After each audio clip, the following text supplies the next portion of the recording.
अक्सर लोगों के मन में ये सवाल आता है कि जब भारतीय रिजर्व बैंक के पास नोट छापने की मशीन है, तो फिर सरकार जितने चाहे उतने नोट क्यों नहीं छाप देती?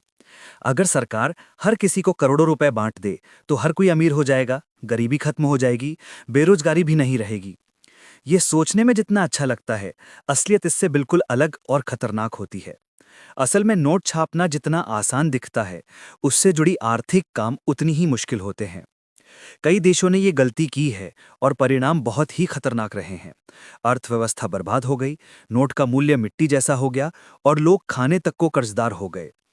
ऐसे में चलिए आज हम आपको बताते हैं कि अगर भारत में ही नोट छपते हैं, तो सरकार ज्यादा नोट छापकर अमीर क्यों नहीं हो जाती है। साथ ही ये करेंसी सिस्टम कैसे काम करता है।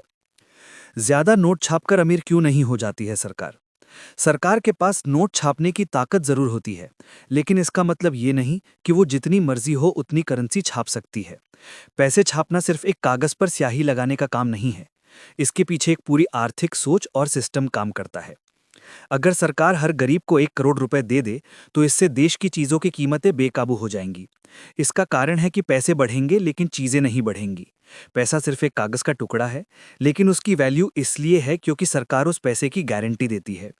वो देश की अर्थव्यवस्था में संतुलन बनाए रखता है। अगर सरकार जरूरत से ज्यादा पैसे छाप दे, तो वो संतुलन बिगड़ जाता है। कैसे काम करता है करेंसी सिस्टम। किसी देश की करेंसी उसकी जीडीपी के आधार पर चलती है। अगर देश में सामान और सेवाएं बन रही हैं, तभी उस देश की करेंसी की वैल्यू होती है। सरकार आमतौर पर जितने नोट छापती है, वो देश की जीडीपी के 1 से 2% के बराबर होती है, ताकि बाजार में सामान और पैसे का संतुलन बना रहे। अगर ज्यादा नोट छाप दिए जाएं तो महंगाई बढ़ जाती है, करेंसी की वैल्यू गिरती है, विदेशी कंपनियां निवेश करना बंद कर देती हैं और देश की सॉवरेन रेटिंग गिर जाती है। सॉवरेन रेटिंग को एक तरह का देश का क्रेडिट स्कोर मान सकते हैं। ये जितना अच्छा होगा, देश को उतना ही सस्ता कर्ज मिलेगा।